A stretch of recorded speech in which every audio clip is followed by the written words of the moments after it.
Mainit ang tanghaling yun sa plaza ng San Vicente. Naglalaro ang mga batang lalaki ng basketball sa malawak na damuhan habang nakaupo si Lola Sita sa kanyang paboritong bangko sa ilalim ng akasya. Tahimik na nagbabasa ng dyaryo. Strike 3! Malakas ang tama ng pagkakapalo ng bola. Lola! Ingat po! Nanlamig si Maya. Hindi niya magawang gumalaw habang papalapit ang bola sa mukha ng kanyang lola. Pero sa hindi maipaliwanag na dahilan, parang may sariling buhay ang bola. Gumuhit ito ng arko sa ere. Para bang may invisible na pader na humarang at bumagsak sa dumuhan ng ilang pulgada mula sa mga paa ni Lola Sita. Lola? Paano niyo po? Ibinaba ni Lola Sita ang kanyang dyaryo. Isang mahihingiti ang gumuhit sa kanyang mga labi. Ano? Anong napano, apo? Yung bola po, para pong umiwas sa inyo. Nakita ko po, hindi po kayo gumalaw, pero yung bola. Ayun ba? Naku, maliit na bagay lang yun, apo. Pero paano po? Pwede niyo po ba akong turuan? Pinagmasdan ni Lola Sita ang kanyang apo. Tila may hinahanap na mga mata nito. Pagkatapos ng ilang sandali, tumango siya. May gusto akong ipakita sa iyo, apo. Kung interesado kang malaman kung paano ko ginawa yon, ay pumunta ka sa bahay ko mamayang 3:00. May mga bagay akong dapat na ipaalala sa iyo tungkol sa ating pamilya. Tungkol po sa ating pamilya? Hindi lahat ng kwento sa ating angkan ay simpleng kwentong bayan lang, Maya. May mga bagay na dapat mong malaman. Pero tandaan mo, ang pagpunta sa akin ay nangangahulugan na handa ka nang tanggapin lahat ng katotohanan. Kahit gaano ka man katakot o kahit gaano kaiba sa normal na mundo na kilala mo. Tumayo si Lola Sita. Inayos ang kanyang damit. 3:00. Huwag kang malilate. At Maya, huwag mong sabihin kahit kanino ang tungkol sa napanood mo. Maliit na bagay lang yung ngayong hapon. Naiwang nakaupo si Maya sa bangko. Hawak pa rin ang bola ng baseball habang pinanunood ang papalayong anyo ng kanyang lola. Sa hindi maipaliwanag na dahilan, alam niyang ang araw na ito ang magiging simula ng isang ganap na kakaibang mundo para sa kanya. Si Maya ay 12 taong gulang pa lamang. Nakilala sa San Vicente dahil sa kanyang masayahing pagkatao. Walang kapagurang kuryosidad. Kung saan may kakaiba, naruroon si Maya. Kung may mga bagong tuklas, siguradong nangunguna siya sa mga batang gustong malaman ang kwento. Ngunit sa lahat ng bagay na pinagkakaabala niya, wala siyang mas napagtutuunan ng pansin kesa sa kanyang Lola Sita. Si Lola Sita, isang mapagmahal na lola, nakilala sa buong San Vicente bilang magaling na manggagamot. Sa kanyang simpleng buhay na puno ng mga halamang gamot, dumudulog ang mga tao para humingi ng lunas sa kanilang mga karamdaman. May mga nagsasabi na ang kanyang mga gamot ay hindi ordinaryong gamot ng halaman. May mga himala raw na nangyayari kapag ginagamit. Ngunit kapag tinatanong, ngumingiti na lamang si Lola Sita at sinasabing, lahat ng halaman ay may kapangyarihan. Depende lang kung papaano mo gagamitin. Hindi alam ng karamihan, pero sa loob ng bahay ni Lola Sita, may mga silid na puno ng mga kakaibang bagay, mga lumang libro. May mga nakasulat na hindi maintindihan, mga kwintas na gawa sa mga buto at butil, at mga lalagyan na may lamang kung ano-anong pulbos at likido. Ito ang koleksyon ng mga agimat ni Lola Sita, mga bagay na tanging si Maya lamang ang pinapayagang makakita kapag bumibisita ito. 2:30 pa lamang, nakatayo na si Maya sa harapan ng lumang bahay ni Lola Sita. Ang dating mapusyaw na dilaw na pintura ngayon ay nangangapa na. Pero ang hardin sa paligid, sariwa pa rin at malusog. Puno ng mga halamang gamot na inaalagaan ng lola ni Maya. Ay, bakit kaya ganun? Kakaibang nangyari kanina. Lumapit siya sa pinto at kumatok. Maya, pasok! Hindi mo na kailangang kumatok. Nagulat si Maya. Paano nalaman ng kanyang lola na siya na yun? Hindi naman siya kumakatok ng malakas. Dahan-dahan niyang binuksan ang pinto. Ang dating pamilyar na amoy ng mga halamang gamot ang sumalubong sa kanya. Pero may kakaiba ngayong hapon. May matamis na amoy ng sampagita na humahalo sa hangin. Nakaupo sa lumang rocking chair si Lola Sita. Maaga ka, Apo. Mabuti. Po? Kasi Lola, hindi na po ako mapakalis sa bahay. Gusto ko pong malaman kung paano niyo ginawa yung sa bola kanina. Tumayo si Lola Sita. Lumapit sa isang lumang aparador. Binuksan niya ang pinakamataas na drawer. At may kinuha isang maliit na kahon na gawa sa nara. Maya, alam mo ba kung bakit kita pinangalanan na Maya? Kasi mahilig po akong lumipad-lipad noong bata ako. Sabi po ni Mama, hindi raw po ako mapakali. Umiling si Lola Sita habang binubuksan ang kahon. Sa loob nito, may isang lumang kwintas gawa sa ginto at may nakasabit na maliit na bato na kulay lila. Hindi, Apo. Pinangalanan ka namin na Maya dahil ang Maya ay isang uri ng ibon na may kakayahang makita ang hindi nakikita ng iba. Sa ating mga ninuno, ang Maya ay tagapagbantay. Nagbababala kung may mga elementong masama na papalapit sa mga tao. Po, tingnan mo ang kwintas na ito. Ito ay pamana ng ating angkan. Mula sa unang antingera ng ating pamilya hanggang sa akin at ngayon. Iniabot ang kwintas kay Maya. Sa'yo. Sa akin po? Pero ano pong ibig sabihin nito, Lola? Maya, ang nangyari kanina sa plaza ay hindi aksidente. Ang bola ay hindi umiwas sa akin. Ako ang nagpaiwas dito. At ang kakayahang yon, yan ang isa sa mga kapangyarihan ng isang antingera. Antingera? Tulad po ba yan ng mga nakukwento niyo noon? Yung mga babaeng may kapangyarihan na lumaban sa mga aswang? Hindi lang kwento, Apo. Totoo ang mga yon. At ikaw ang susunod na magdadala ng tungkuling ito. Napaupo si Maya sa lumang silya. Hawak pa rin ang kwintas. Sa unang pagkakataon, napansin niya ang mga kakaibang bagay sa paligid. Ang mga lumang agimat na nakasabit sa dingding, ang mga libro na may kakaibang sulat, at ang amoy ng sampagita na lalong lumalakas. Maya, may mga bagay sa mundong ito na hindi maipapaliwanag ng ordinaryong tao. May mga nilalang na nagtatago sa dilim. Naghihintay ng pagkakataon para manakot at manakit.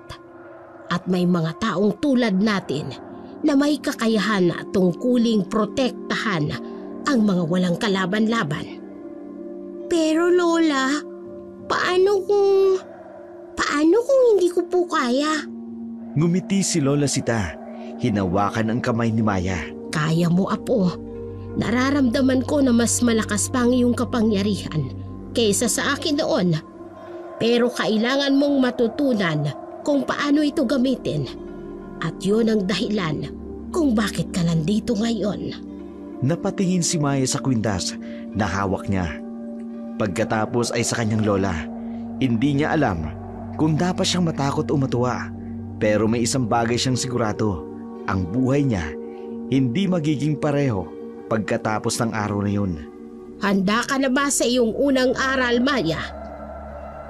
Huminga ng malalim si Maya at tumango. Opo, Lola. Handa na po ako. Halika, Maya. Dito tayo sa isang lumang aparador. Ang unang aral ng isang antingera ay hindi tungkol sa kapangyarihan. Ito ay tungkol sa paniniwala. Binuksan ni Lola Sita ang aparador at may kinuha. Isang maliit na kandila na kulay puti at isang lumang palara. Po, paano po ang paniniwala na makakatulong sa akin para gawin yung ginawa niyo sa bola kanina? Tingnan mo itong kandila, Apo. Ano ang nakikita mo? Isang simpleng kandila lang po. At ito bang palara? Lumang palara lang po. Mali, Apo. Ang kandilang ito ay gawa sa isang lirang banal. Isang uri ng pagkit na kinuha sa punong pinagpapahingahan ng mga kaluluwa. At ang palarang ito, gawa ito sa kahoy ng balete na tinamaan ng kidlat sa kabilugan ng buwan. Nanlaki ang mga mata ni Maya. Pero kahit sabihin ko sa iyo ang lahat ng ito, para sa iyo ay isa pa ring simpleng kandila at lumang palara ang mga ito. Hanggat hindi ka naniniwala sa tunay nilang kapangyarihan. Inilagay ni Lola Sita ang mga bagay sa mesa at umupo sa tabi ni Maya. Noong sa plaza kanina, hindi ko pinigilan ang bola gamit ang aking kamay. Ginamit ko ang aking paniniwala. Ang paniniwalang kaya kong baguhin ang direksyon nito. At ang paniniwalang may kapangyarihan akong gawin ito. Parang magic po ba, Lola? Hindi yun magic, Apo. Kapangyarihan. May pagkakaiba. Ang magic ay panlilinlang ng mata. Ang kapangyarihan ng antingera ay nanggagaling sa pagkakaisa ng espiritu at katawan, ng pananampalataya at kalooban. Kinuha ni Lola Sita ang kandila, sabay sinindihan ito. Ngayon, Maya, tingnan mong mabuti ang apoy. Paniwalaan mong kaya mong kontrolin ang direksyon nito gamit ang iyong isipan. Pero Lola, paano po? Isara mo ang iyong mga mata. Damhin mo ang init ng apoy. Isipin mong ang init na yon ay bahagi ng iyong katawan, ng iyong kaluluwa. Pagkatapos, buksan mo ang iyong mga mata at isipin mo kung saan mo gustong pumunta ang apoy. Huminga ng malalim si Maya, sinunod ang mga tagubilin ng kanyang lola. Nang buksan niya ang kanyang mga mata, nakatiting siya sa apoy ng kandila. Kaliwa. Pumunta ka sa kaliwa. Sa kanyang pagkamangha, ang apoy ay dahan-dahang yumukyok pa kaliwa. Para bang may hanging umiihip dito, pero walang hanging dumaraan sa silid. Lola! Nakita niyo po yun? Gumalaw po siya! Hindi lang siya gumalaw, Apo. Sinunod ka niya. At yon ang unang aral. Ang kapangyarihan ay hindi nanggagaling sa mga anting-anting o sa mga orasyon. Nanggagaling ito sa paniniwala.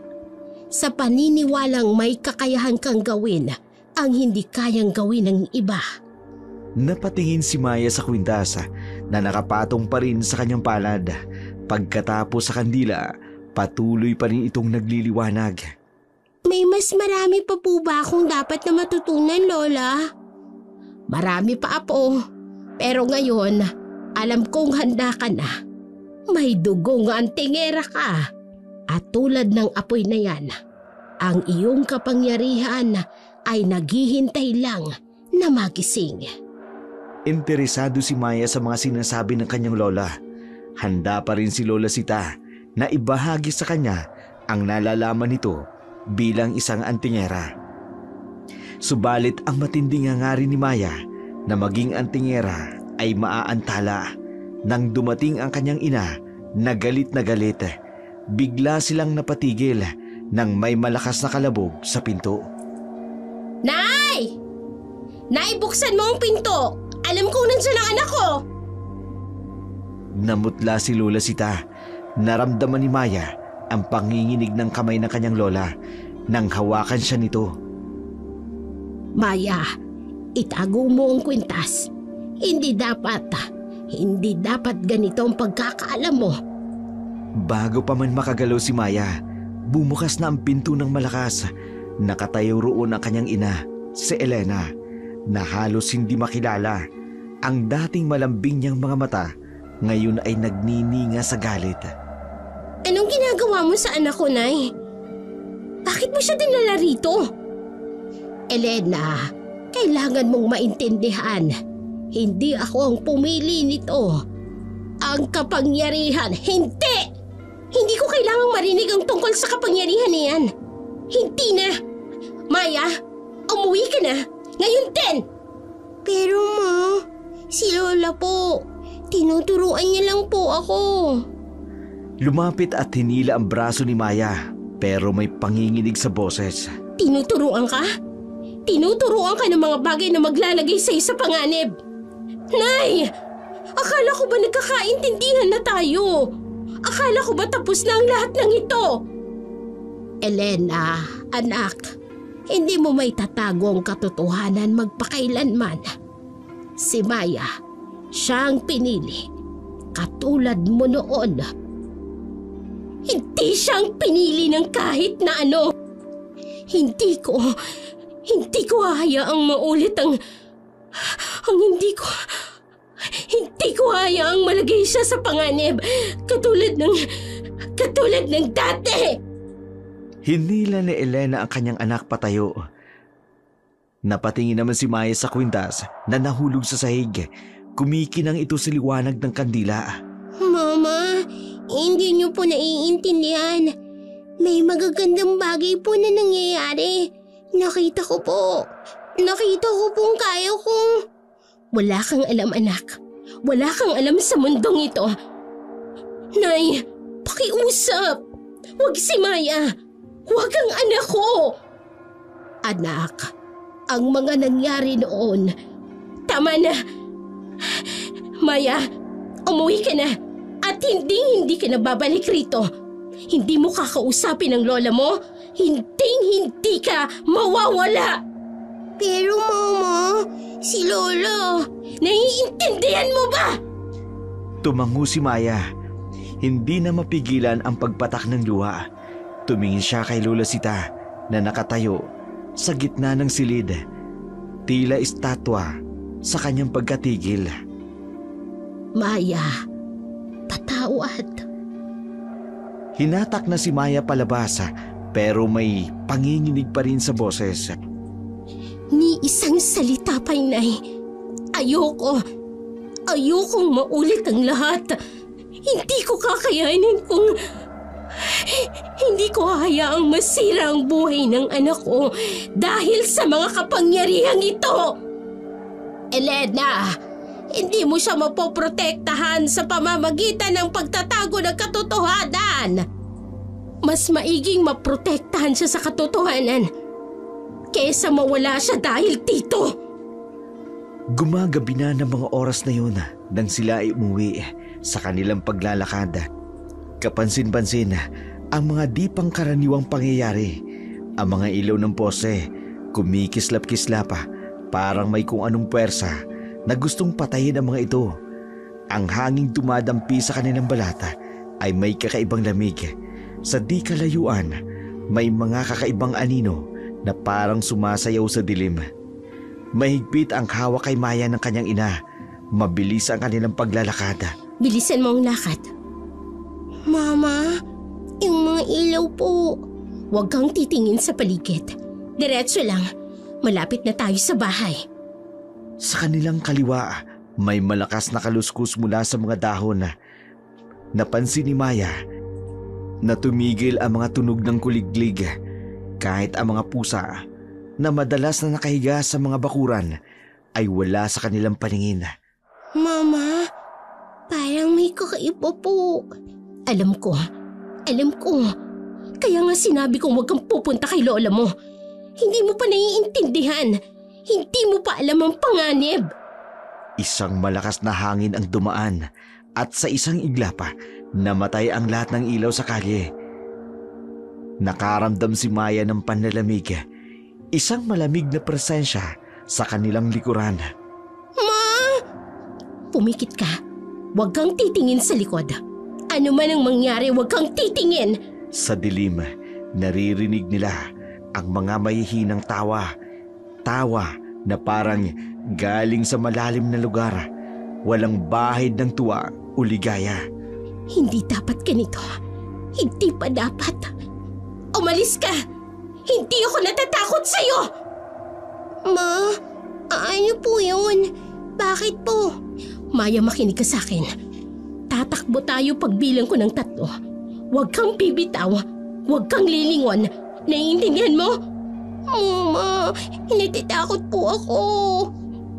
1, 2. Bago pa man masabi ang 3, isang malakas na kidlat ang kumislapa. Sa mga sandaling yun, nakita ni Maya sa kanilang likuran ang isang madilim na anyo. Isang figura na parabang gawa sa usok at dilim.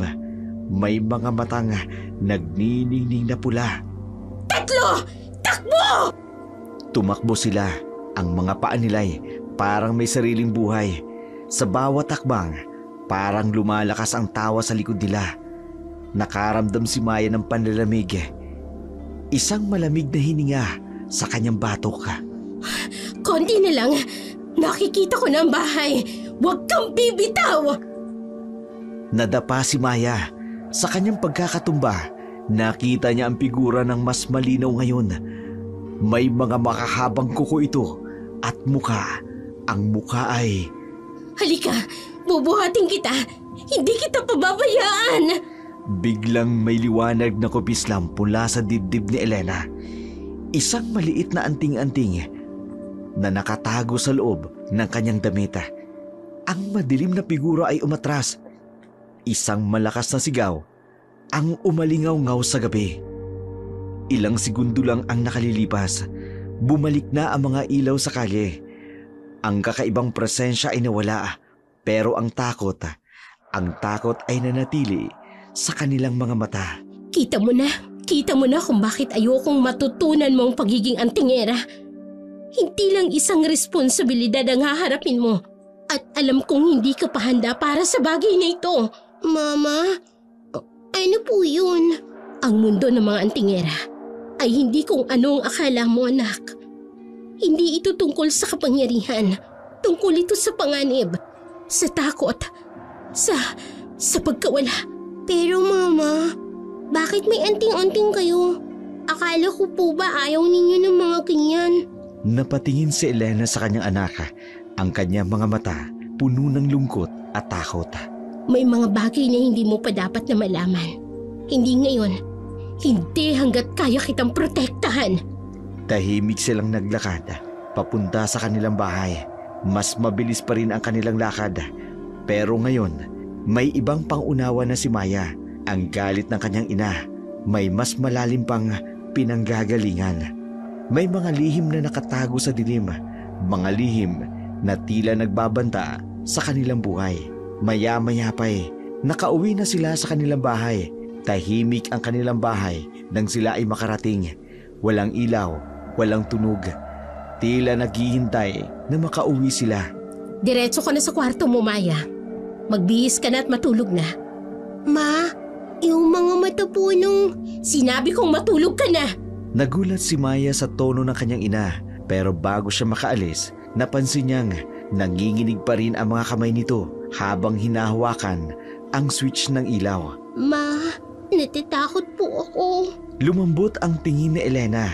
Lumapit siya sa anak at niyakap ito ng mahigpit. Alam ko anak. Kaya nga ayaw kitang mapasama sa mundong iyon. Kaya nga...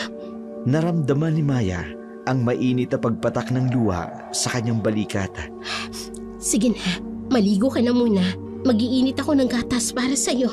Sa banyo, habang naliligo si Maya, paulit-ulit niyang nakikita sa kanyang isipan ang madilim na anyo. Kahit ang tubig parang may malamig ngayong gabi. Mabilis siyang nakapagbihis at lumabas. Sa kusina, nakita niyang nakaupo ang kanyang ina sa mesa. Nakaharap sa bintana, may mga kandila sa mesa. Hindi ordinaryong kandila, Pero ang mga kandila may kakaibang kulay at amoy. Sa gilid ng mga ito may maliit na supot ng asin. Maya, ang akala ko. Sige, maupo ka. Inumin mo na yung gatas. Iniabot ni Elena ang mainit na gatas. Napansin ni Maya ang kakaibang amoy nito. Ma, bakit po may ibang amoy yung gatas? Luya lang yan. Para makatulog ka ng mahimbing. Pero alam ni Maya na hindi lang luya iyon. May halong iba. Parang ang amoy na naaamoy niya sa bahay ni Lola Sita. Ma, bakit po kayo may anting-anting? Akala ko po ba ayaw ninyo sa mga ganun? Natigilan si Elena. Matagal siyang nakatingin sa bintana bago sumagot. Maya, may mga bagay sa buhay na kahit ayaw mo, kailangan mong gawin para sa proteksyon, para sa mga mahal mo sa buhay. Pero Mama, si Lola, sinabi na huwag mo nang babanggitin ang tungkol sa Lola mo. Napatalon si Maya sa gulat. Napansin niyang kumislap ang anting-anting sa liig ng kanyang ina. Patawad anak, pagod lang ako. Ubusin mo na yung gatas mo at matulog ka na. Pero Mama, paano kung bumalik yung hindi sila makakapasok rito? Hindi ko hahayaan. Pinanunood ni Maya ang kanyang ina habang naglalagay ito ng asin sa may mga bintana at pinto. Maya-maya pa'y napansin niyang may binubulong-bulong ito. Mga salitang hindi niya maintindihan pero parang pamilyar. Parang mga salitang narinig niya kay Lola Sita. Tapos na. Matulog ka na anak. Ma, pwede po bang sa kwarto niyo ako matulog? Tumigil si Elena. Sa unang pagkakataon ng gabing yun, nakita ni Maya ang tunay na takot sa mata ng kanyang ina. Oo naman. Oo naman anak. Sa kwarto, habang nakahiga sa kama, narinig ni Maya ang mahihinang bulong ng kanyang ina. Diyos ko, protektahan mo ang anak ko. Patawad inay. Pero hindi ko hahayaang mawala ang anak ko. Hindi ko kakayanin. Naramdaman ni Maya ang mahigpit na yakap ng kanyang ina. Sa labas, ang hangin ay patuloy na umiihip sa mga dahon at sa malayo, tila may anino pa ring sumasayaw sa dilim. Bago makatulog, ang huling nakita ni Maya ay ang anting-anting sa liig ng kanyang ina. Kumikislap sa dilim, parang nagbabantay, parang nangangako ng proteksyon sa mga kakaibang bagay na naghihintay sa labas ng kanilang tahanan.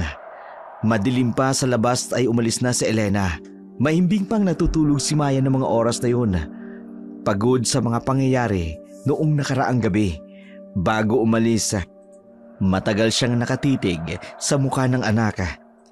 Mapayapa, walang kaalam-alam sa mundong maaaring may naghihintay sa kanya. Sa labas, si Lola Sita, bago pa man kumatok sa Elena, bumukas na ang pinto. Alam kong babalik ka. Nay, pasok ka anak. May mainit na tsaa. Sa loob, tahimik silang naupo sa lumang sala. Ang amoy ng sampagita ay mas matapang ngayon. Parang nararamdaman ang bigat na sasabihin. Nay, pakiusap. Tigilan na natin ito. Elena, alam mong hindi ako ang pumipili. 12 taong gulang pa lang siya, inay. Bata pa. Gusto kong maranasan niyang normal na buhay. Mag-aral, makipaglaro sa mga kaibigan, magkagusto sa mga boys. Hindi yung katulad ng tinanas ko.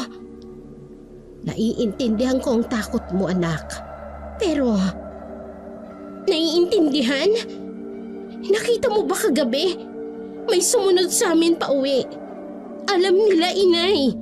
Alam nilang nagigising na ang kapangyarihan niya. Tumayo sa Elena. Nagsimulang maglakad sa sala. Hindi ko kakayanin kung mawawala siya sa akin. Hindi ko kakayanin kung mauulit ang nangyari kay Ramon. Natigilan si Elena. Ang pangalang matagal nang hindi binabanggit. Inay, pakiusap. Hayaan na nating normal na buhay ng anak ko. Hayaan nating maranasan niya mga bagay na hindi ko naranasan. Na maging masaya lang. Anak, hindi natin mapipigilan ng tadhana ang kapangyarihan ng mga anting era. Ayoko ng kapangyarihan. Ayoko ng tungkulin. Gusto ko lang protektahan ang anak ko. At sinong magpuprotekta sa kanya kapag lumakas ang kanyang kapangyarihan?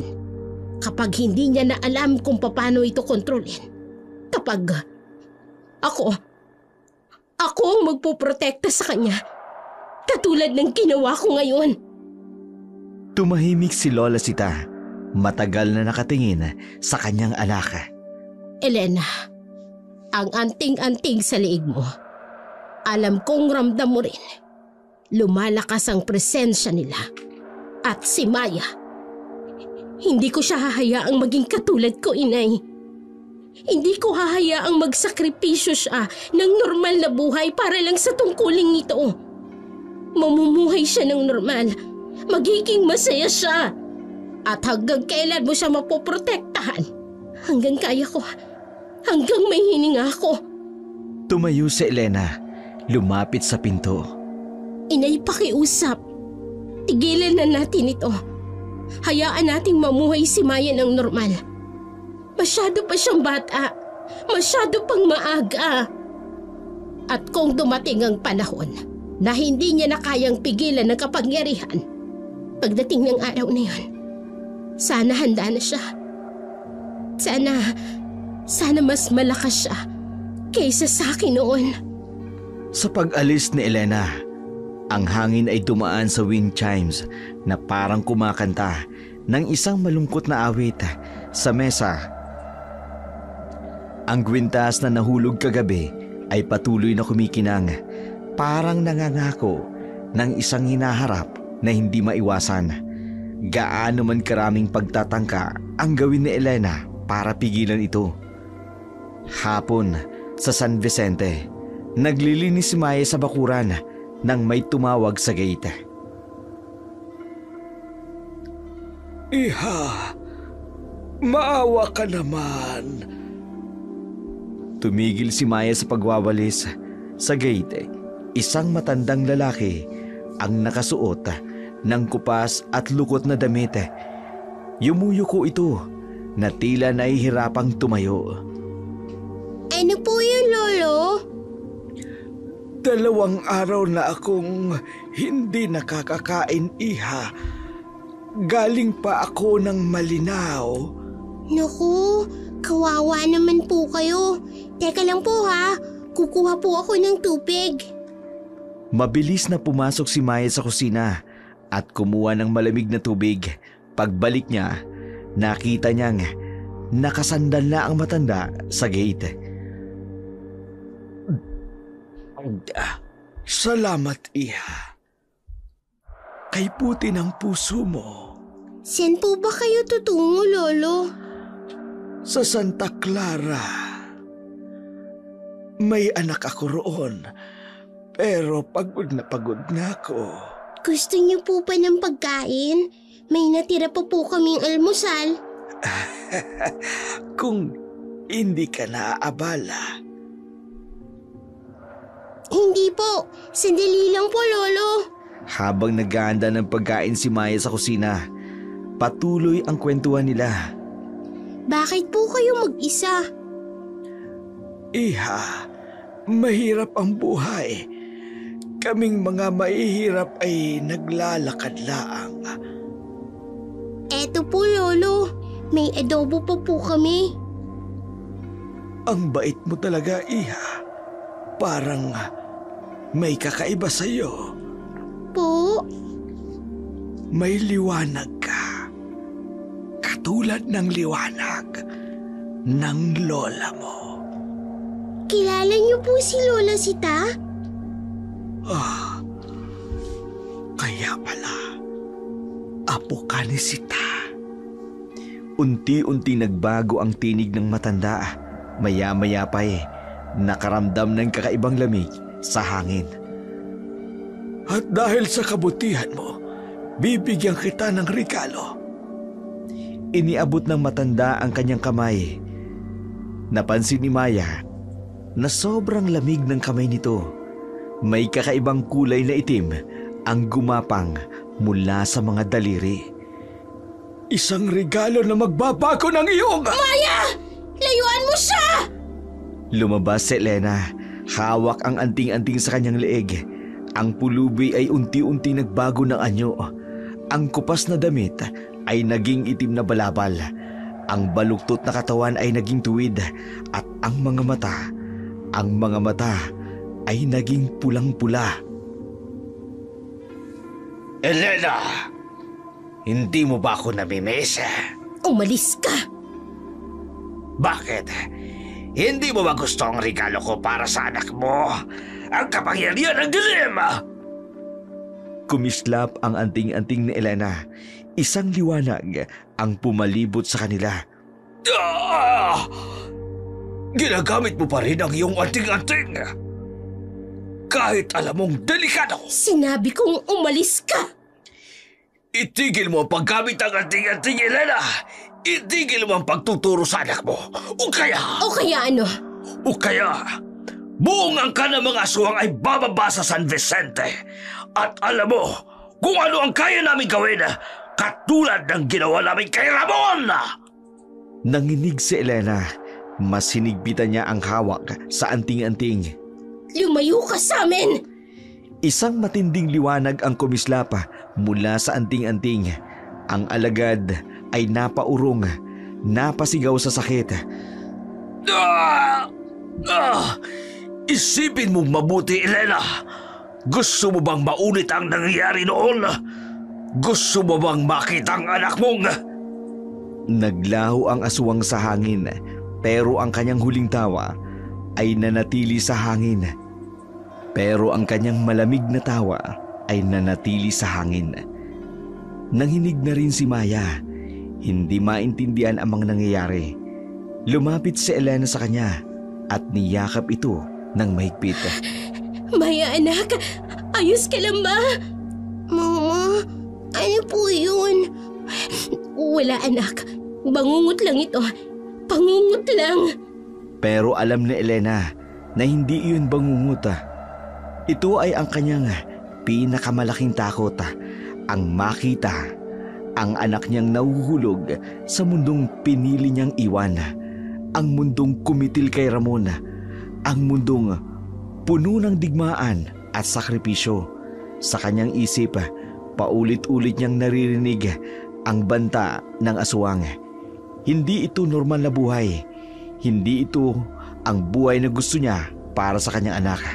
Pero ngayon, habang hawak niya ang nanginginig na katawan ni Maya, alam niyang wala siyang magagawa.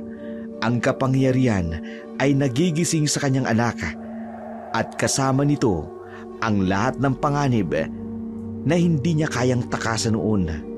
Kinaumagahan, sa plaza ng San Vicente, 6:00 ng umaga. Ako, grabe talaga no. Paano kaya nangyari sa batang yon? Ay, wala raw dugo. Ganun daw talaga pag-aswang. Ay, Diyos ko, Santissima Madre de Diyos! Sa likod pa talaga ng simbahan! Paano kaya sasabihin sa mga bata sa eskwela? Kaklase nila yun Ay, teka, sandali! Si Kapitan Guapo, dumarating! Oo nga no. Nagsitahimik ang mga tao. Nang tumayo ang kapitan na si Kapitan Berong sa harap ng plaza. Sa likuran ang mga tao, tahimik na nakikinig. Si Elena naman, hawak ng mahigpit ang anting-anting sa kanyang leeg. Mga kababayan, marahil nabalitaan na ninyo ang nangyari kay Jenny kagabi. Marami ang nagpakrus at bumulong.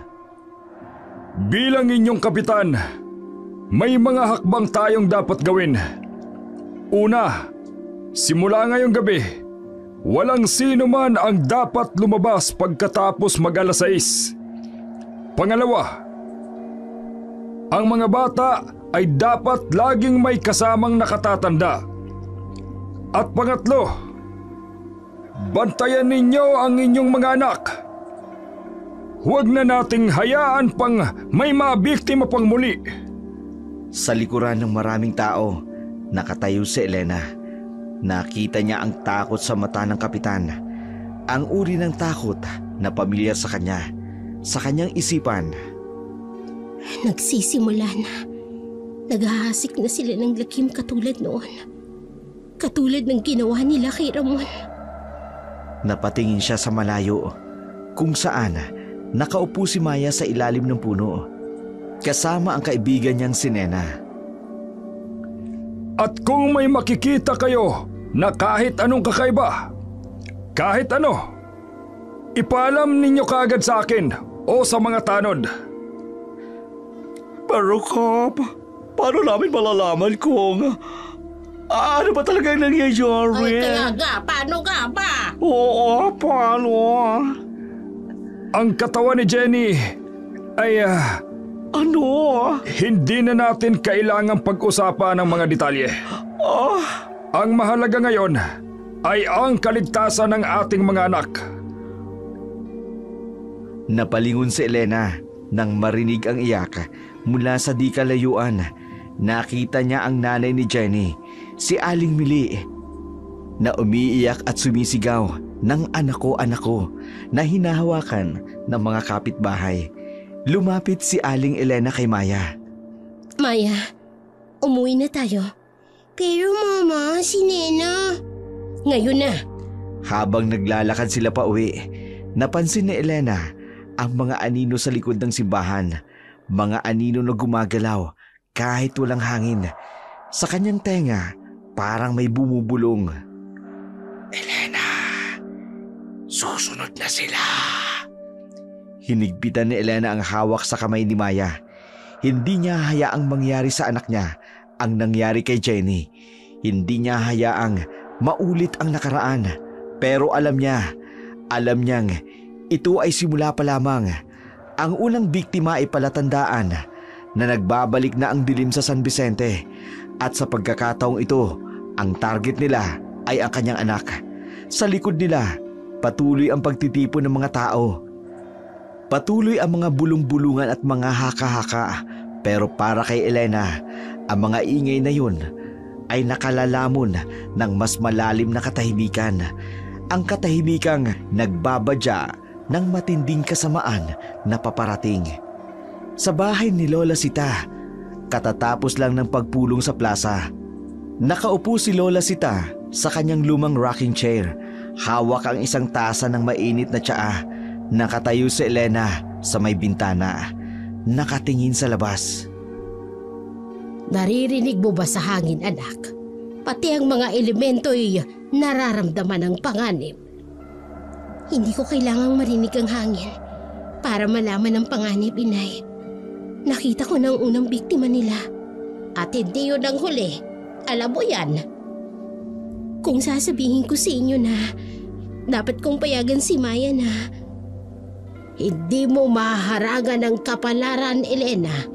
Ang kapangyarihan sa dugo ni Maya lumalabas na. At hahayaan ko na lang siyang mapasama sa mundong ito tulad ng nangyari sa akin. Tulad ng nangyari kay Ramon. Tumayo si Lola Sita, lumapit sa kanyang anak. Elena, anak, kaya nga dapat siyang matuto. Kaya nga dapat siyang maging handa. Kung hindi, inay, mamamatay siya tulad ng nangyari kay Jenny. O mas malala pa, mawawala siya tulad ni Ramon. Hanggang kailan mo haharangan ang kanyang kapalaran? Hanggat kaya kong protektahan ang anak ko. At papaano mo siya poprotektahan? Sa pamamagitan ng pagtatago o pagpipigil? O hanggang maubos ng mga tao rito na sinalakay ng mga aswang? Natigilan si Elena. Hindi niya namamalayan may mga luha na sa kanyang mga mata. Anak, ang mga aswang, hindi sila basta-basta bumabalik. May hinahanap sila. At alam nating pareho kung ano yon. hindi nila makukuha ang anak ko. Hindi. Pero hindi dahil sa pagtatago mo sa kanya, kundi dahil dapat siyang matutong ipagtanggol ang kanyang sarili. Hindi niya kailangang matuto, inay. Hindi niya kailangang malaman ang tungkol sa mundong ito. Katulad ng hindi mo kailangang malaman noon. Pero tignan mo kung anong nangyari. Inay, pakiusap. Huwag niyong gamitin ang nakaraan para... Hindi ko ginagamit ang nakaraan, anak. Ginagamit ko ang katotohanan. Ang katotohanang hindi mo mapipigilang lumabas ang kapangyarihan ni Maya. Hindi mo mapipigilan ang tawag ng dugo ng antingera sa kanya. Huminto si Lola Sita, tumingin sa altar kung saan nakalagay ang lumang anting-anting. Kung patuloy mong haharangan ang kanyang kapalaran, hindi lang siyang malalagay sa panganib, kung hindi buong San Vicente. Mas gusto ko pang harapin ang buong angka ng mga aswang kaysa makita ang anak kong naglalakad sa landas nito. Yon ang problema mo noon, Elena. Ang akala mo laging may pagpipilian na pwede mong piliin ang normal na buhay kaysa sa tungkulin. Pero minsan ang kapalaran mismo ang pumipili para sa atin. Tahimik silang pareho. Sa labas, unti-unting dumidilim ang langit kahit pa tanghaling tapat.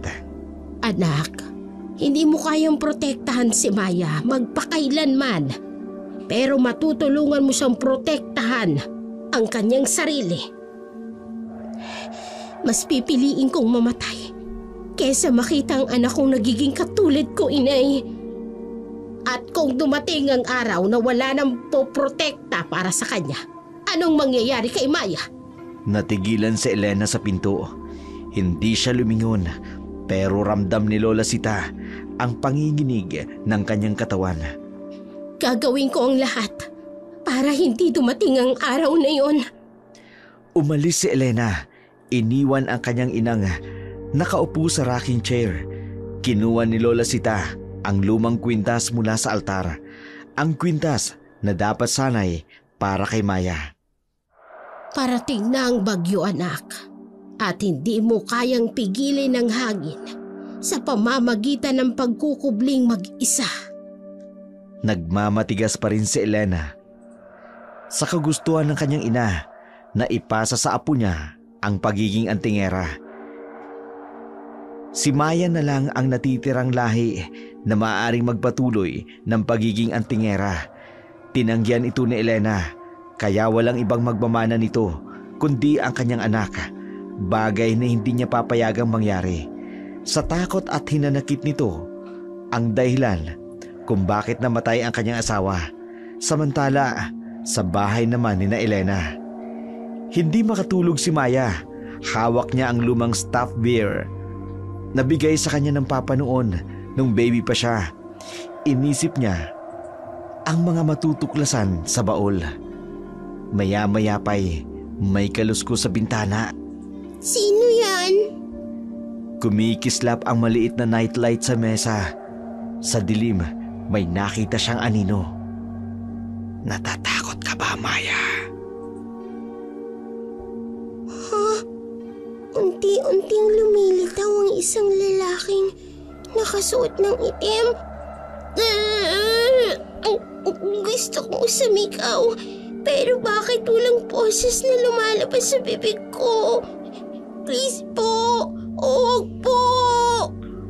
Anak ka ni Ramon. Takot na takot. Hindi ka katulad ng iyong ama.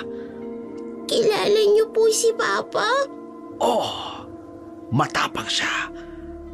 Tulad ng gusto mong maging katulad niya, hindi ba? Gusto mong maging antingera katulad niya. Tumulo ang luha ni Maya, pero pinilit niyang huwag umiyak ng malakas.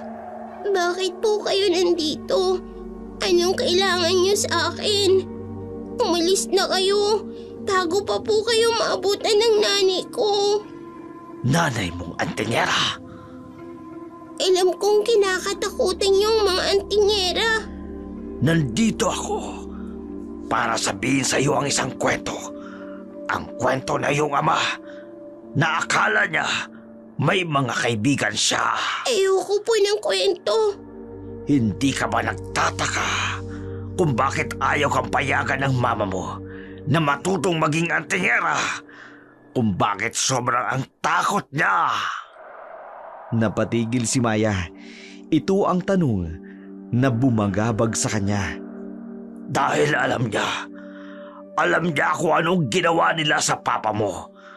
Ang mga antingero, iniwan nila siya. Mag-isa siyang lumaban. Hindi po totoo yan. Si Papa.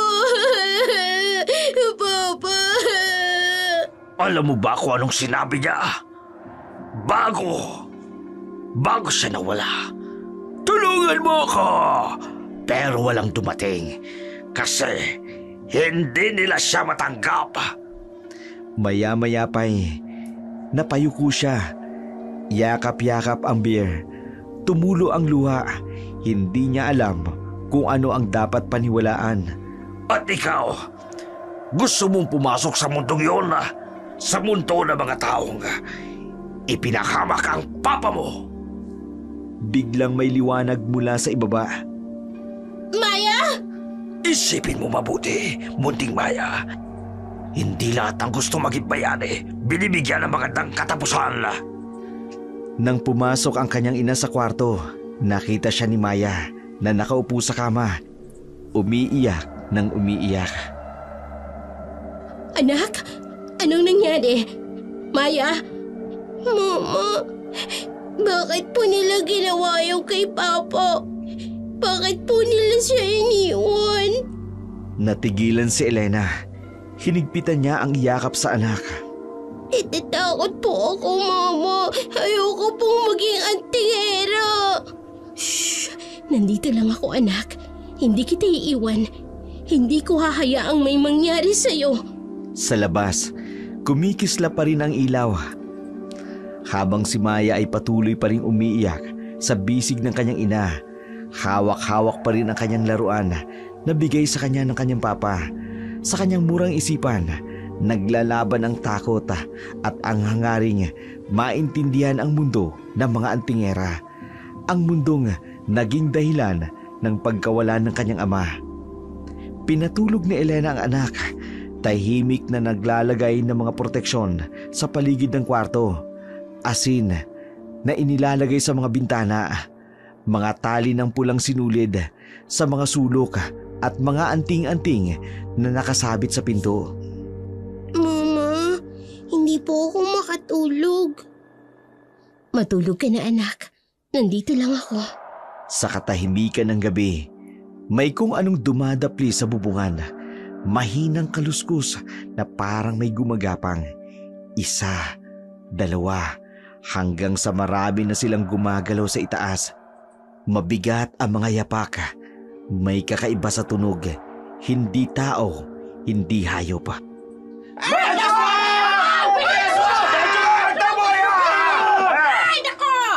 Sa kalye, nagtitipon ang mga tao. May hawak na sulo. Sa liwanag ng apoy, nakikita nila ang mga maiitim na anyo sa bubungan ng bahay ni na Elena. Mga anyong unti-unti nagbabago ang hugis. Ang mga bisig ay humahaba, ang mga daliri ay nagiging parang mga talukap, at ang mga matang pulang-pula sa dilim. Pumasok ka sa aparador. Huwag kang lalabas hanggat hindi kita tinatawag.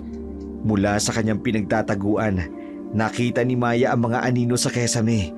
Gumagapang ang mga ito, paikot ng paikot sa itaas ng kanilang bahay. May mga patak na tumutulo mula sa mga bitak. Malapot, maitim at parang dugo. Sa gitna ng kwarto, nakatayo si Elena. Hawak ang kampilan. Pinalilibutan niya ang sarili ng mga anting-anting na bumubuo ng bilog. Sa bawat kalusko sa itaas, humihigpit ang hawak niya sa sandata. Unti-unting bumibigay ang kahoy ng kesame. Una na ang maliit na bitaka hanggang may mga bumagsak na peraso ng yero. Sa mga puwang, Nakikita ni Maya ang mga kamay. Hindi mga kamay ng tao ang mga yun. Mga mahahabang talukap at mga matatapang na kuko, kulay abo na parang bangkay. Huminga ng mabigat ang mga nilalang sa bubungan. Naamoy ni Maya ang kakaiba nilang samyo, amoy na libingan ng mga kamatayan. Narinig niya ang kanilang mga buto na nagbabago ng hugis. Ang kanilang mga kalamnan ay lumalago at lumiliit. Sa gitna ng bilog na anting-anting, patuloy na nagbubulong ng orasyon si Elena. Ang mga sinulid sa paligid ng kwarto ay nagsisimulang magliwanag. Isang mahinang pulang ilaw na parang nagbabantay. Biglang tumigil ang mga kaluskos sa itaas. Katahimikan. Pagkatapos, sabay-sabay na bumagsak ang kesame. Kasabay ng pagbagsak ay ang pagpasok ng mga itim na anyo. Mga katawang kalahati tao, kalahati ay halimaw. May mga pakpak, parang kaliskis, parang mga ngiping mahahaba at matutulis. Mga matang nagniningning sa dilim. Sa gitna ng kaguluhan, isang malakas na kalampag ang umugong sa buong bahay. Isang matinding liwanag ang sumilay sa pintuan. Si Lola Sita, nakatayo, hawak ang kanyang pinakamatandang anting-anting. Ang gabay ng buwan na minana pa niya sa kanyang mga ninuno. Itinaas ni Lola Sita ang anting-anting. Isang matinding liwanag ang pumalibot sa bahay, kasabay ng isang sigaw ng sakit mula sa mga aswang. Isa-isang lumipad papalayo ang mga nilalang ng dilim na nag-iwan ng matinding takot sa mga tao. Ganun din, nag-iwan din ng isang itim na balahibo na amoy kamatayan. Elena, hanggang kailan ka magbubulag-bulagan? Inay, huwag na natin pag-usapan to. Ngayon natin pag-uusapan ito. Tignan mo, dumarami na sila! Maya-maya pa'y lumabas si Maya sa aparador. Nakinig sa pag-uusap ng dalawa. Alam mo ba kung bakit sila nandito? Hindi lang dahil kay Maya. Nandito sila dahil alam nilang hindi natin tinuturuan si Maya. Alam nilang mahina siya dahil pinipigilan mo. Mahina? Gusto niyong maging malakas siya para ano? Para mapahamak din? Pakinggan mo ko. Ang anting-anting ni Maya, 6 na dobleng lakas kaysa sa normal na antingera. Nararamdaman ko ito nang hipuin niya ang kwintas noong isang araw. At dahil malakas siya, gusto niyong isugal niya ang buhay niya? Hindi mo ba naiintindihan? Ang mga aswang, buong ang kanilang darating. At kapag nangyari yon, hindi natin kakayanin. Hindi sapat ang ating kapangyarihan. Tumayo si Elena, lumapit sa bintana. Anak, alam mo ang batas ng mga antingera. Ang kapangyarihang minana ay hindi dapat pinaghihigpitan. May tungkulin tayo sa mundong ito. Ang batas na yun ang kumuha sa asawa ko. Hindi ang batas ang kumuha kay Ramon. Ang kapulungan ng may kasalanan. Pero may mas matandang batas tayong sinusunod. Ang batas ng mga unang antingera. Nakikinig si Maya nang may pagkamangha habang binabanggit ng kanyang lola ang mga batas. Una, ang kapangyarihan ay pamana, hindi karapatan. Dapat itong gamitin para sa kapakanan ng nakararami, hindi para sa sarili. Ikalawa, ang dugo ng antingera ay sagrado. Hindi ito dapat pigilan o limitahan. Tulad ng ilog na kailangang umagos, ang kapangyarihan ay dapat malayang dumadaloy. Ikatlo, ang pagtuturo sa susunod na henerasyon ay hindi lamang tungkulin, kung hindi obligasyon. Ang hindi pagtuturo ay pagtataksil sa mga ninuno.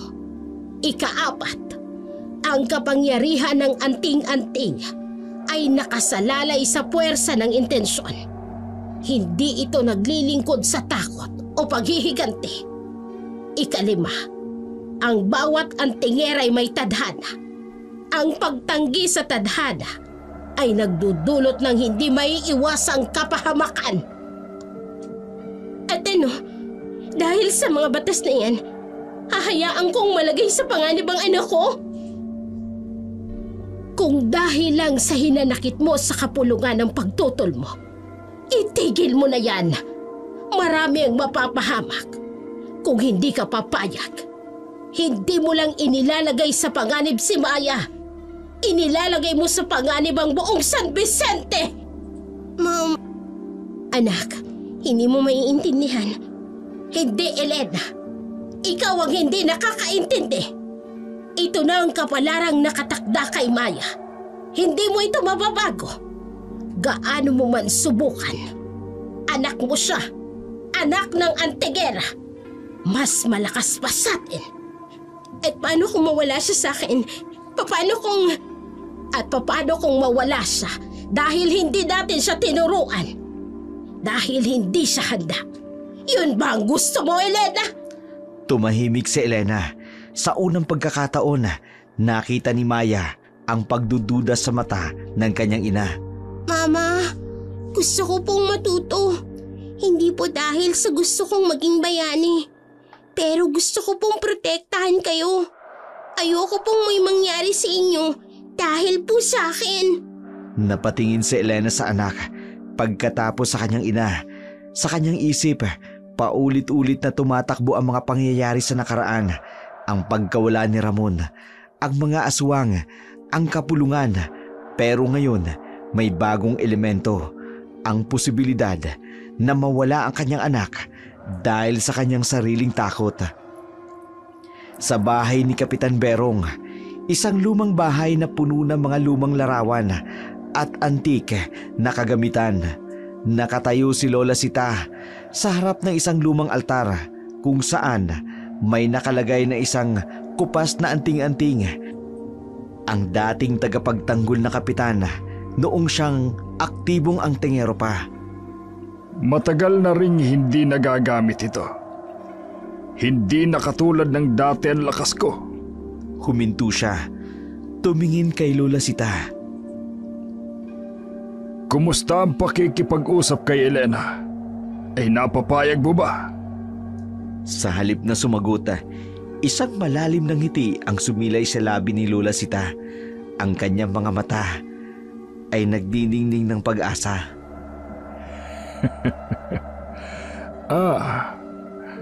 Ang ngiti mo ang nagsasabing may magandang balita. Tumayo ang kapitan, lumapit sa bintana. Sa labas, ang buwan ay natatakpan ng mga ulap. Mabuti naman kung ganon.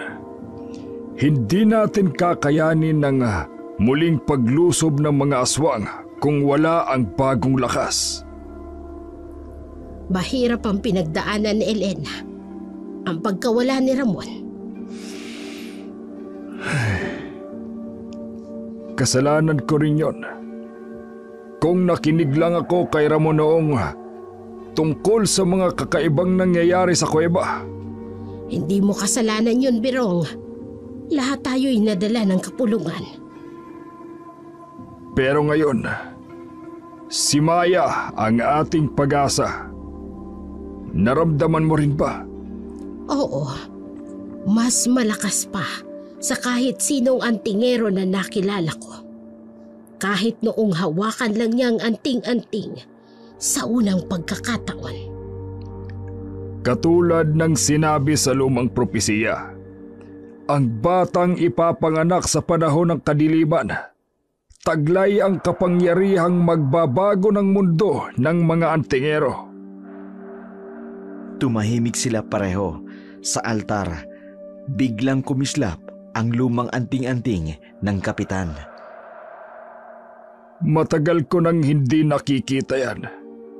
Ang anting-anting na kumikislap sa presensya ng tunay na kapangyarihan.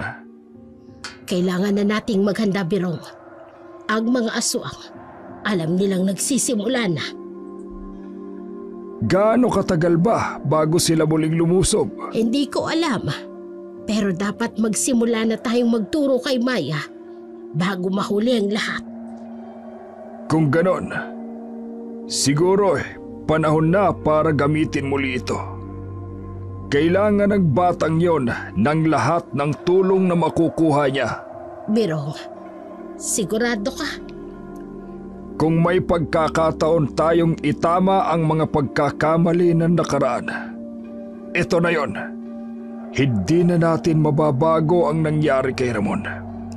Pero mapoprotektahan natin ang kanyang anak.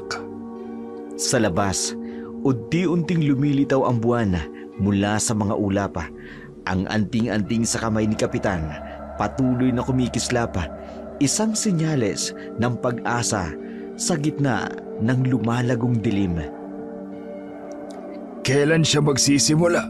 Bukas, sa pagsikat ng araw, ang unang aral ng bagong antingera ng San Vicente. Tumango ang kapitan, hawak pa rin ang anting-anting. Sa kanyang isipan, bumabalik sa alaala ang huling laban ni Ramon, ang pangakong hindi niya nahahayaang maulit ang trahedya na yun. Pagka-uwi ni Lola Sita, nanatiling mag-isa si Kapitan Berong sa kanyang bahay. Humawak siya ng anting-anting. Inalala ang mga araw na siya pa ang pinakamalakas na antingero ng San Vicente. Alam kong marami na tayong pinagdaanan. Ilang taon na rin kitang hindi ginamit. Biglang hinawakan ni Kapitan Berong ang kanyang anting-anting. Bigla ring lumamig ang hangin. Napatingin si Kapitan sa sulok ng silid. May gumagalaw na anino. Sa ngalan ng mga ninuno, bigyan mo ako ng lakas! Mahinang kumislap ang anting-anting, hindi katulad ng dati. Ano? Bakit ka humihina? Bakit hindi mo ako tulungan ngayon? Maya-maya pa'y narinig ang tunog ng mga basag na salamin. Pumasok na ang unang aswang sa bintana. Banal na anting-anting! Tagapagtanggol ng mga duka! Magbigay ka ng liwanag! Mas mahina pa ang liwanag. Ang dating malakas na kapangyarihan, parang kandilang nawawala ng apoy. Hindi! Hindi ngayon! Kailangan kita! Pumasok ang ikalawang aswang, ang ikatlo at ang ikaapat. Mga ninuno ng San Vicente! Pakinggan ninyo ako! Tulungan ninyo ako! Pero ang anting-anting ay halos hindi na kumikislap. Parang binibigo siya nito sa pinakahuling sandali. Bakit? Bakit mo ako pinababayaan? Katulad ng pagpapabaya ko kay Ramon noon. Pinalibutan na siya ng mga aswang ng mga oras na yun. Patawad, Ramon. Hindi kita napakinggan noon. At ngayon ako naman ang magbabayad. Isang aswang ang lumapit, mas malaki pa kesa sa iba. Banal na anting-anting. Kahit isang beses pa, bigyan mo ako ng lakas. Kumislap ang anting-anting, isang mahinang liwanag na parang huling paalam. Pagkatapos, tuluyan na itong nawala ng buhay. Ganun ba? Hanggang dito na lang ba tayo? Lumapit na ang malaking aswang. Maya, patawad. Hindi kita mapoprotektahan. Pero may tiwala ako na magiging mas malakas ka sa aming lahat. Maya-maya pa'y narinig ang tunog ng punit at sigaw. Yeah! At pagkatapos, katahimikan. Ang dating pinakamalakas na antingero ng San Vicente ay wala na. Ang sahig, ang dating makapangyarihang anting-anting, nakahiga na walang buhay, walang liwanag, may bagong mantsa ng dugo. Sa dingding, may nakasulat na dugo. Ang nakasulat, susunod ang bata. Ang hangin sa labas ay umihip ng malamig. Dala-dala ang mga itim na balahibo ng aswang na para bang nangungutya, nagdiriwang ng pagkabagsak ng isa sa pinakadakilang antingero ng San Vicente.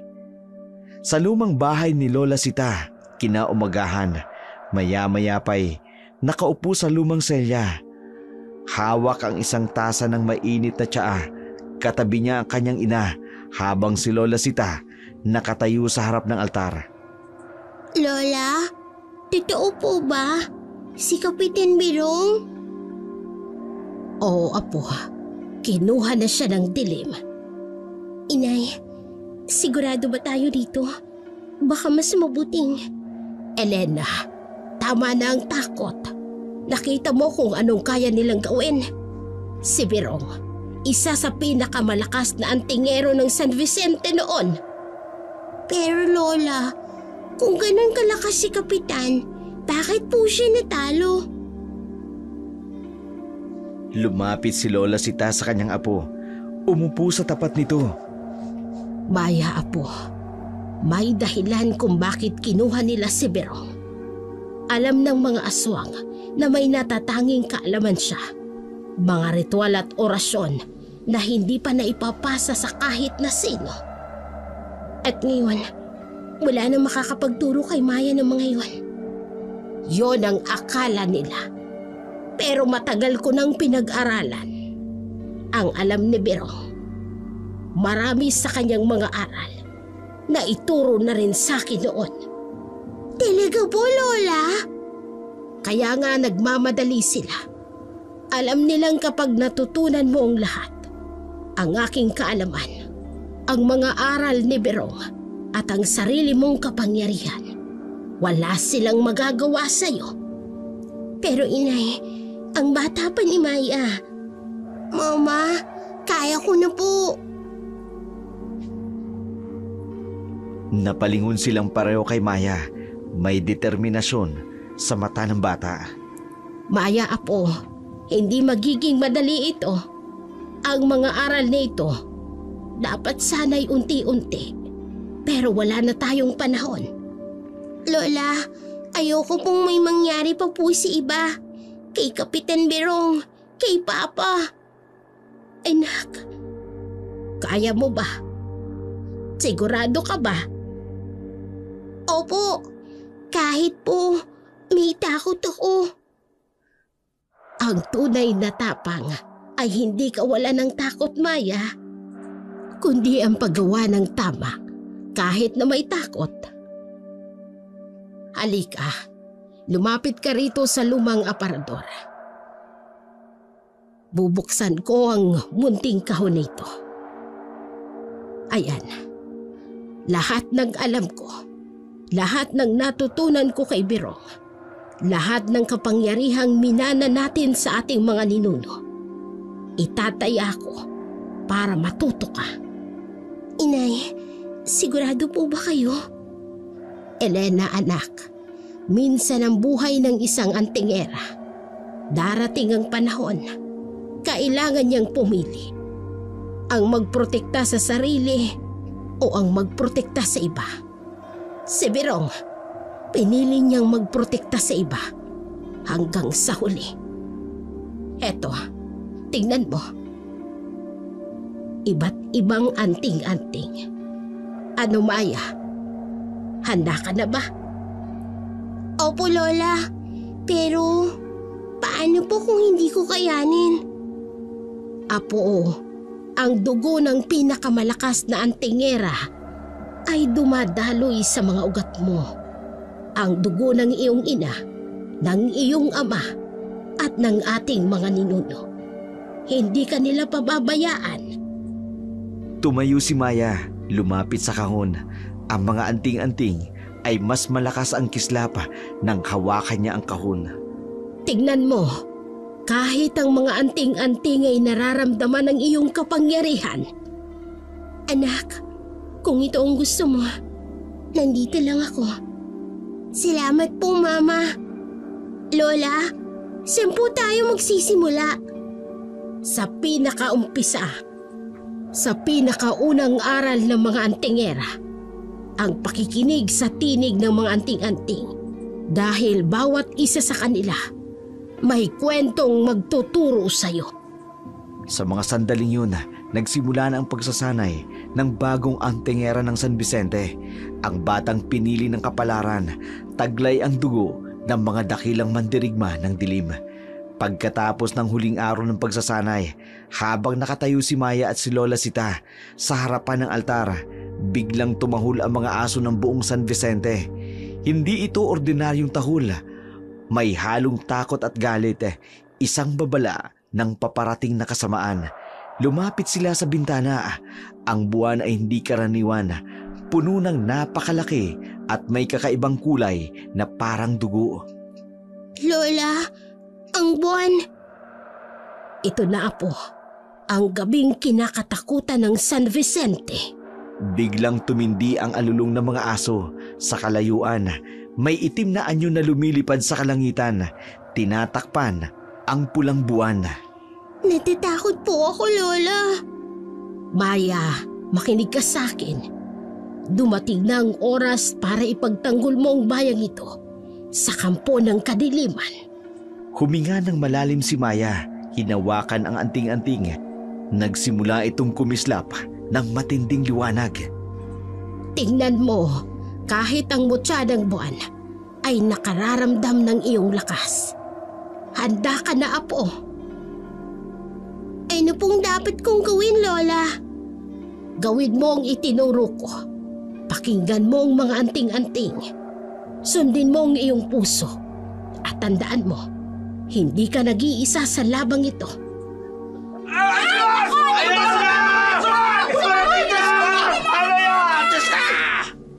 Nandito na sila. Maya, Apo, dumating na ang oras. Ipagtanggol mo ang San Vicente. Ipagtanggol mo ang mga taong mahal mo. Para sa San Vicente. Para kay Papa. Nasaan ang anak ng antingero? Tingnan mo ang taong ito. Pinanunod lang nila ang pagkamatay ng iyong ama. Walang ginawa. Walang tumulong. Hindi mo kilala ang Papa ko. Hindi ko kilala. Ako ang huling nakakita sa kanya. Alam mo ba kung anong hiling niya bago siya namatay? Protektahan niyo ang aking anak. Nakakatuwa, hindi ba? At ngayon naririto ka. Sumunod ka sa yapak niya. Pareho kayong mahina.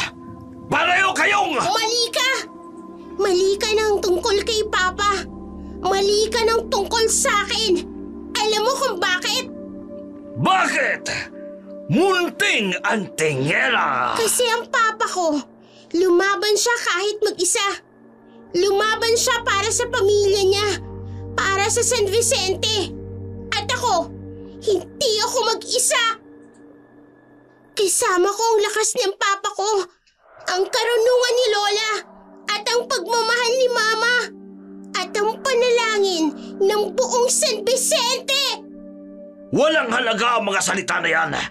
Tingnan mo ang nangyari sa kanilang lahat. Kay Ramon at kay Berong. Hindi! Ikaw ang tingnan mo. Tingnan mo kung bakit hindi ka makapasok ng San Vicente nang walang pagsisikap. Dahil sa kanila. Dahil sa mga antingerang nagsakripisyo. Hindi sila nabigo. Ginawa nila ang lahat para protektahan kami. Ang anting-anting. Hindi. Hindi dapat yung ganyang kalakas. Ito ang kapangyarihang ibinigay nila sa akin. Hindi lang ito kapangyarihan ng antingera. Ito ang kapangyarihan ng pag-asa at ng pagmamahal. Tama na! Mamamatay kang katulad ng iyong ama! Sa gitna ng sagupaan, nang hawakan ni Maya ang mutya ng buwan, isang kakaibang enerhiya ang dumaloy sa kanyang buong katawan. Hindi ito ordinaryong init. Ito ay kapangyarihang hindi niya pa nararanasan kahit sa kanyang mga pagsasanay. Anong kapangyarihan ito? Ang anting-anting sa liig ni Maya nagsimulang magliwanag. Unay mahinang liwanag katulad ng kandila hanggang sa ito ay naging parang araw sa tindi. Mula sa anting-anting, 6 na sinag ng liwanag ang lumabas. Bawat isa may iba't ibang kulay. Una, sinag ng puti. Ang lakas ng mga unang antingera. Ikalawa, sinag ng ginto. Ang karunungan ni Lola Sita. Ikatlong sinag, bughaw. Ang tapang ni Elena. Ang ika-4, sinag na pula. Ang sakripisyo ni Ramon. At ang ika-5 sinag, lila. Ang proteksyon ni Kapitan Berong. Ika-6 na sinag, pulang ginto. Ang sariling kapangyarihan ni Maya. Elena, nakikita mo ba? Inay, iyan bang... Oo anak, 6 na doble. Hindi lang ang ating lakas, kung hindi ang lakas ng lahat ng antingera na nauna sa kanya. Ang mga sinag ay nagsanib. Bumuo ng isang ilaw na pumalibot kay Maya. Ang kanyang buhok ay lumipad sa hangin na parang may sariling buhay. Ang kanyang mga mata ay naging ginto sa liwanag. Hari ng kadiliman! Tama na ang paghahari mo sa San Vicente! Sa bawat salita ni Maya, ang lupa ay nayayanig. Ang mga puno ay yumuyuko. Kahit ang hangin ay parang sumusunod sa kanyang utos. Hindi! Hindi maaari! Ang propesiya! Itinaas ni Maya ang kanyang kamay at ang 6 na sinag ay muling lumabas. Ngunit ngayon, ang lahat ay nakatutok sa hari ng mga aswang. Ito ang kapangyarihan ng mga antingera! Hindi! Isang bata lang! Isang bata lang! Oo! Isang bata! Isang batang may dugong antingera! Isang huling pagsabog ng liwanag at ang hari ay naglaho. Natubok ng kapangyarihan ng 6 na beses na mas malakas kaysa sa kahit sino mang antingerang nakilala sa San Vicente. Nang matapos ang labanan, bumagsak si Maya sa lupa, pagod ngunit tagumpay. Ang mutya ng buwan ay bumalik sa normal nitong liwanag. Pero may bagong ningning na parang nagdiriwang ng tagumpay ng bagong tagapangalaga nito. Nakita mo na anak, hindi lang yan simpleng pamana. Yan ang kapangyarihan ng lahat ng antingera na naghintay sa'yo. Anak ko, ang aming antingera. Habang nagpapahinga ang baryo ng San Vicente mula sa pinagdaan ng labanan, bumabalot ang takot sa bawat sulok ng kanilang tahanan.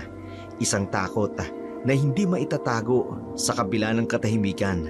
Alam ni Maya na sa kabila ng pagmamahal ng kanyang ina at gabay ng kanyang lola na ang susunod na yugto ng kanyang buhay ay hindi magiging kasing payak ng dati. Ang pagiging isang antingera, hindi lamang kapangyarihan.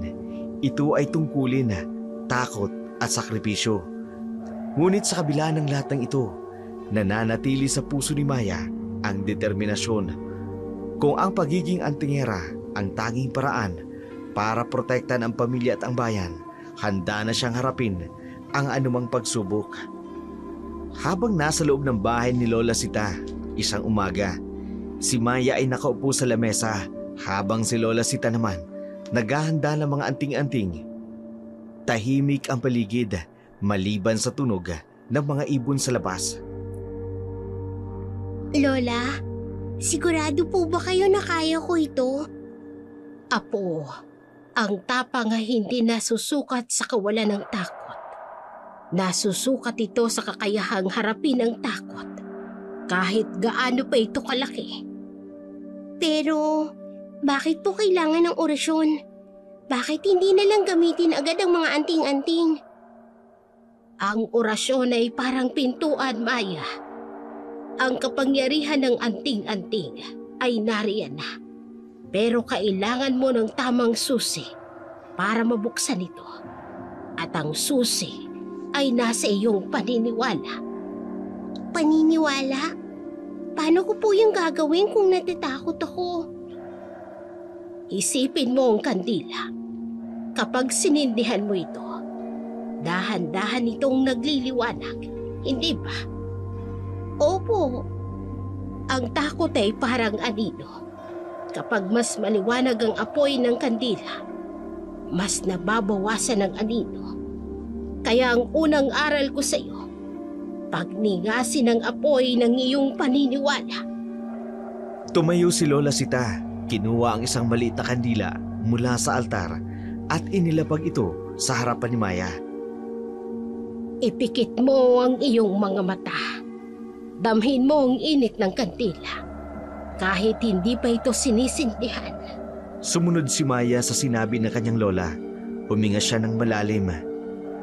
Inilapat ang kanyang mga kamay malapit sa kandila. Para po bang iniisip ko na nasisindihan na siya? Tama, Apo. Damhin mo ang init na para bang bahagi ito ng iyong katawan. Kapag naramdaman mo na ito, idilat mo ang iyong mga mata. Habang dahang-dahang idinidilat ang mga mata ni Maya, tila ba nagkakaroon ng maliit na apoy ang kandila kahit hindi naman ito sinindihan. Lola, gumalaw po siya. Hindi siya gumalaw, Apo. Ikaw ang nagbigay ng buhay sa apoy. Pero, paano po nangyari yon? Dahil nagsimula ka ng maniwala. At yon ang unang hakbang para maging tunay na antingera. Tahimik na nakatingin si Maya sa kandila. Sa gitna ng gulat ay napahanga siya. Lola, ano pa po ang mga kailangan kong matutunan? Marami pa, Apo. Pero sa bawat aral, kailangan mong tandaan, hindi ito tungkol sa kapangyarihan. Ito ay tungkol sa paggamit ng kapangyarihan para sa tamang dahilan. Bagaman nakipagsagupa na si Maya sa unang aswang na umatake sa kanila, pero pinipilit pa rin ito na matuto sa kanyang lola kung paano pa paiigtingin ang kanyang pagiging antingera. Sa kabilang dako naman, tahimik ang baryo, ngunit ang mga tao ay balisa. Ang bawat bahay may mga kandilang nakasindi sa harapan ng altar. Biglang dumilim ang langit at ang ilaw sa mga poste ay kumikislap-kislap bago tuluyang namamatay. Mama! Lola! Ano po yung nangyayari? Maya, manatili ka dito. Inay, ano to? Nagsisimula na sila. Nandito na ang hukbo niya. Magsisimula na silang maghasik ng lagim. Sa labas, maririnig ang mga alingaw-ngaw at mga sigaw. Ang mga tao ay nagsisitakbuhan habang ang mga anino ng aswang gumagapang sa bawat bahay.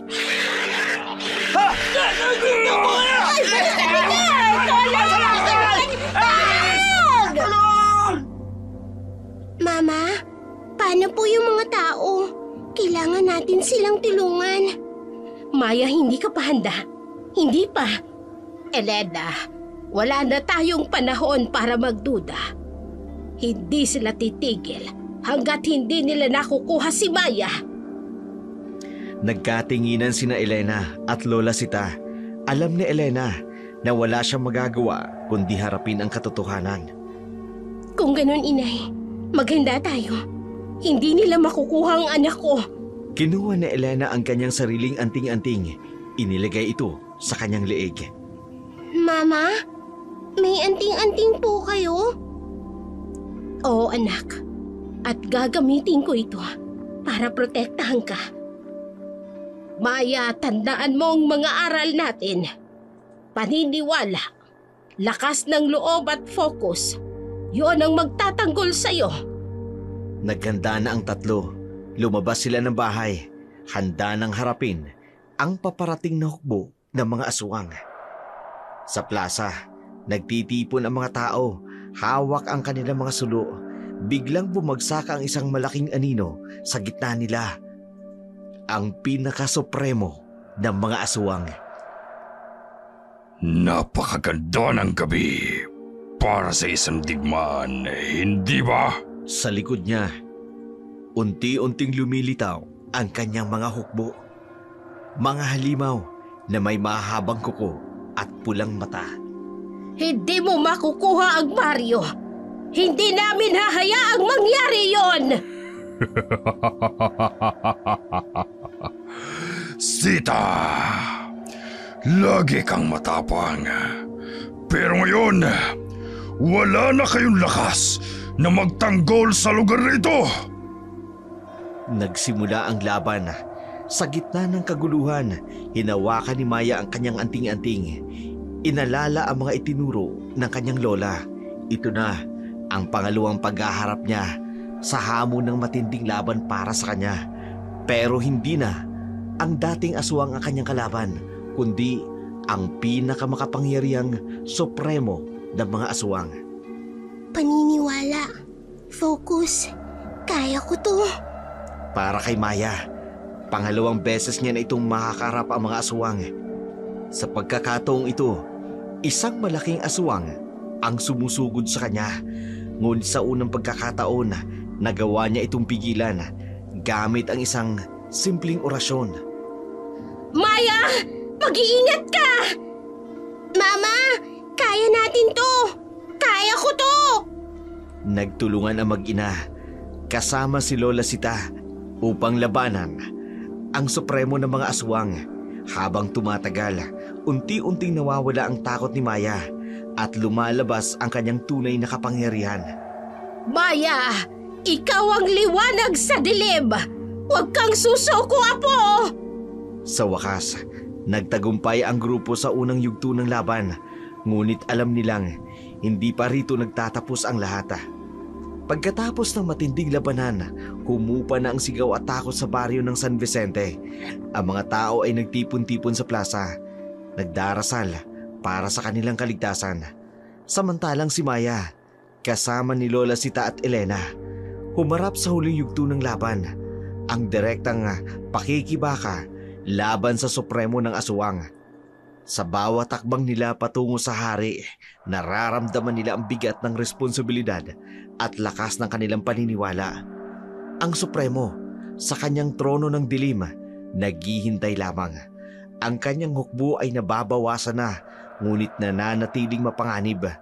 Alam niya, ang labanang ito ay matatapos sa isang tagumpay o pagkatalo. Wala nang gitna. Kaya mo bang harapin ng mismong dilim, batang antingera? Ang iyong lola at ang iyong ina, lahat sila'y nabigo noong una. Napaslang mo man ang aking kapatid, pero ikaw, hindi mo ako matatalo. Ako ang pinakamalakas. Gaganti ako dahil sa ginawa mo sa aking kapatid. At wala kang laban sa akin! Ikaw! Anong magagawa mo na hindi nila nagawa? Hindi ko sinusubukang magawa ang hindi nila nagawa. Ginagawa kong para sa baryo at para sa pamilya ko.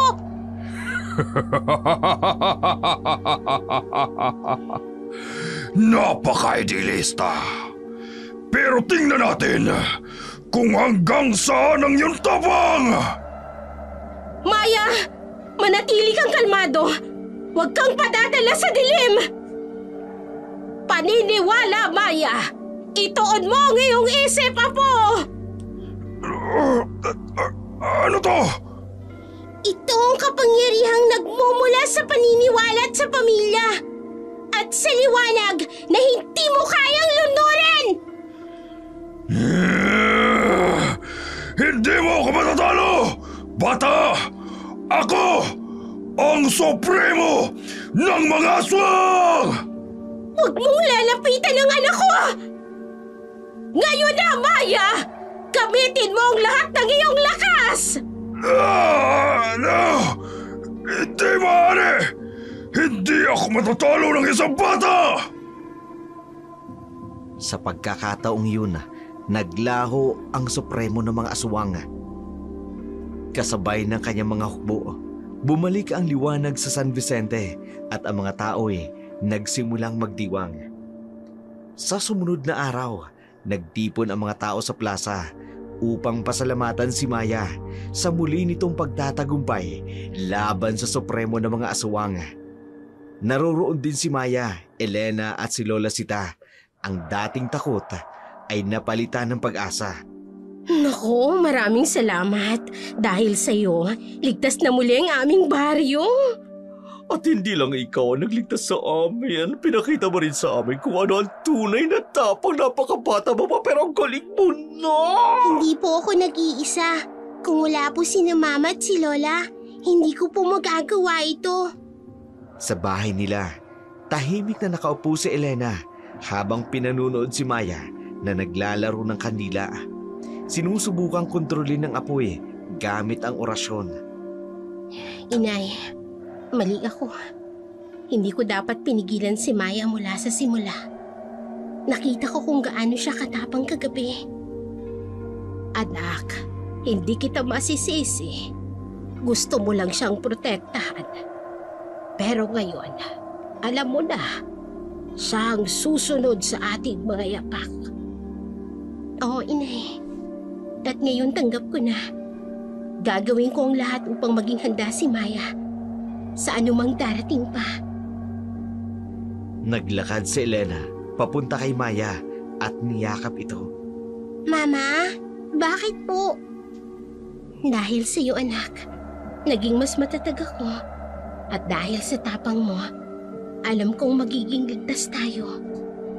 Habang naghahanda ang araw sa muling pagsikat, ang pamilya ay nagkakaisa, handa na sa anumang hamon na kanilang haharapin. Matapos ang tagumpay, laban sa supremo ng mga aswang, muling bumalik ang katahimikan sa San Vicente. Ngunit sa kabila ng kapayapaan, alam ng lahat na ito ay panandalian lamang. Ang daigdig ng liwanag at dilim ay laging magkaugnay.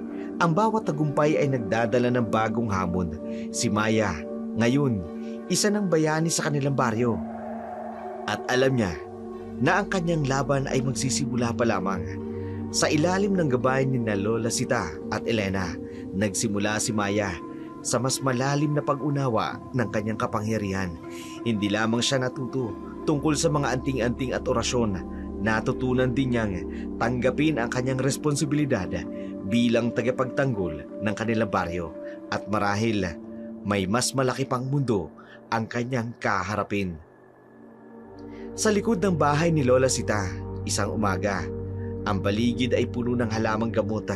Si Maya ay nakaupo sa lupa, hawak ang isang anting-anting habang sinusubukan ang bagong orasyon. Sa ngalan ng liwanag at ng ating mga ninuno, bigyan mo ako ng lakas. Nagliwanag ang anting-anting sa kanyang kamay. Isang maliit na bolang liwanag ang lumabas at dahan-dahang umikot sa paligid niya. Magaling, Maya. Pero tandaan mo, hindi lang kapangyarihan ang mahalaga. Ang intensyon mong nagpapalakas dito. Opo, Lola.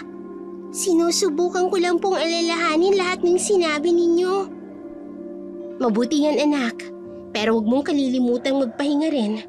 Kahit ang pinakamalakas na antingera, napapagod din. Ma, hindi po ako mapapagod hanggat alam ko pong marami akong dapat na matutunan. May dugong antingera ka talaga. Pero totoong sinasabi ng mama mo, ang lakas ay hindi lamang galing sa kapangyarihan, kung hindi sa kakayahang alagaan ang sarili. Tumayo si Maya, hawak pa rin ang anting-anting. Tumingin siya sa malayo na tila may iniisip. Lola, Mama, sa tingin niyo po ba may mas malaking mundo pa sa labas ng San Vicente na kailangan ng tulong natin? Oo, Apo. Ang ating baryo ay bahagi lamang ng mas malaking laban. At darating ang panahon na kakailanganin mo ring harapin ang mga hamon na iyon. Pero anak, tandaan mo, hindi ka nag-iisa. Palagi kaming nasa likod mo. Salamat po. Nangangako po ako sa sarili ko. Gagamitin ko ang kapangyarihan na ito para protektahan ang lahat. Sa likod nila, Ang araw ay nagsisimula ng sumikat.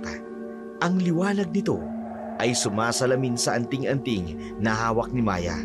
Tila nagpapaalala ng bagong simula. Sa plaza ng San Vicente, nagtipon-tipon ang mga tao upang ipagdiwang ang kanilang tagumpay. Si Maya, nakatayo sa gitna, binibigyan ng parangal bilang bagong tagapagtanggol ng kanilang baryo. At naroroon din ang bagong kapitan, kapalit ni Kapitan Berong. Maya, salamat sa iyong tapang at determinasyon. Ikaw ay naging liwanag sa dilim. Parang gusto kong kumanta ng liwanag sa dilim. Naku, dahil sa'yo, muling bumalik ang kapayapaan ng San Vicente. Tama. Maraming salamat sa'yo, Maya. Salamat talaga. Maraming salamat din po sa inyong lahat. Pero hindi po ako nag-iisa. Kagaya po ng sinabi ko dati. Ang tapang ko ay nanggagaling sa gabay ni na Mama at Lola. At sa pagmamahal ninyo sa baryo. Palakpakan!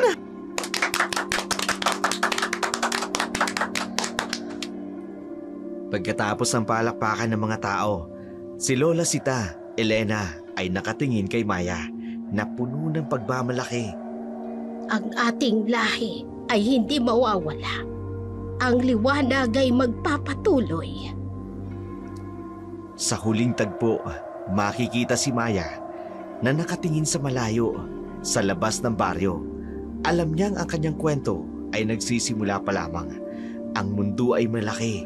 Ang kanyang kapangyarihan ay mas malawak pa sa kanyang tungkulin. Kaya ko to. Para sa baryo. Para sa pamilya. At para sa mundo. Naglakad si Maya pabalik sa bahay. Tangan-tangan ang anting-anting habang ang araw patuloy na nagbibigay liwanag sa kanyang landas.